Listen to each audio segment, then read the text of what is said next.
ಆತ್ಮೀಯ ವೀಕ್ಷಕರೇ, ತಮಗೆಲ್ಲರಿಗೂ ನಮ್ಮ ಚಾನಲ್ಗೆ ಮತ್ತೊಮ್ಮೆ ಸ್ವಾಗತ. ಈ ಒಂದು ವಿಡಿಯೋದಲ್ಲಿ ಮಕರ ಸಂಕ್ರಾಂತಿ ಹಬ್ಬದ ವಿಶೇಷತೆಗಳನ್ನು ಸಂಕ್ಷಿಪ್ತವಾಗಿ ನೋಡ್ತಾ ಹೋಗೋಣ. ಮೊದಲಿಗೆ ತಮಗೆಲ್ಲರಿಗೂ ಮಕರ ಸಂಕ್ರಾಂತಿ ಹಬ್ಬದ ಹಾರ್ದಿಕ ಶುಭಾಶಯಗಳು. ಹಾಗಾದರೆ ಬನ್ನಿ ಶುರು ಮಾಡೋಣ. ಸಾಮಾನ್ಯವಾಗಿ ಜನವರಿ 14 ಅಥವಾ 15ರಂದು ಈ ಹಬ್ಬವನ್ನು ಆಚರಿಸಲಾಗುತ್ತದೆ.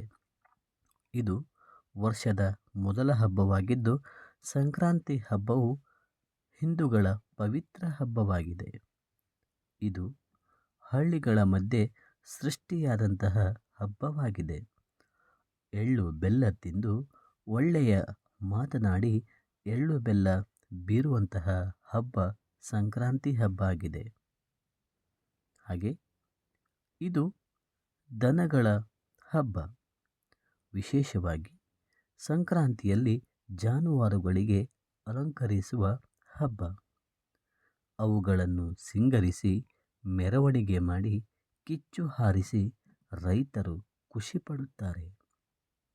ದನ ಕರುಗಳ ಮೈ ತೊಳೆದು ಕೊರಳಿಗೆ ಗೆಜ್ಜೆ ಕಟ್ಟಿ ಕೊಂಬಿಗೆ ಬಣ್ಣ ಬಳಿದು ಟೇಪು ಕಟ್ಟಿ ಹೂವು ಮುಡಿಸಿ ಸಿಂಗರಿಸಿ ಕುಣಿಯುವರು.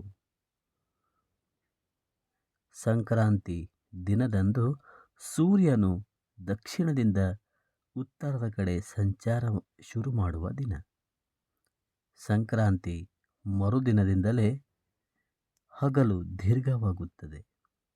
ರಾತ್ರಿಯ ಅವಧಿ ಸಹಜವಾಗಿ ಕಡಿಮೆಯಾಗುತ್ತದೆ.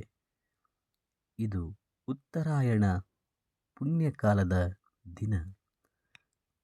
ಅಂದು ಸ್ವರ್ಗದ ಬಾಗಿಲು ತೆರೆಯುತ್ತದೆ ಎಂಬ ನಂಬಿಕೆಯೂ ಕೂಡ ಇದೆ.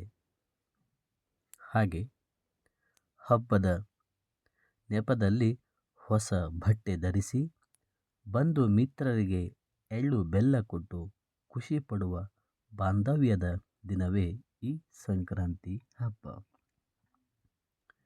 ಸ್ನೇಹಿತರೆ, ತಮಗೆಲ್ಲರಿಗೂ ಮತ್ತೊಮ್ಮೆ ಸಂಕ್ರಾಂತಿ ಹಬ್ಬದ ಹಾರ್ದಿಕ ಶುಭಾಶಯಗಳು. ಈ ಒಂದು ಪುಟ್ಟ ಮಾಹಿತಿ ತಮಗಿಷ್ಟ ಆದರೆ ತಪ್ಪದೆ ಈ ವಿಡಿಯೋಗೊಂದು ಲೈಕ್ ಮಾಡಿ, ಹಾಗೆ ಶೇರ್ ಮಾಡಿ.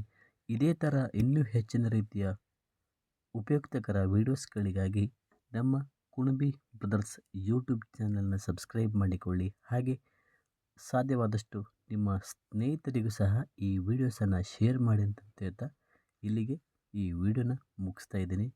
ತಮಗೆಲ್ಲರಿಗೂ ಮತ್ತೊಮ್ಮೆ ಸಂಕ್ರಾಂತಿ ಹಬ್ಬದ ಶುಭಾಶಯಗಳನ್ನು ಸಲ್ಲಿಸ್ತಾ ಈ ವಿಡಿಯೋನ ಮುಗಿಸ್ತಾ ಇದ್ದೀನಿ. ಧನ್ಯವಾದ.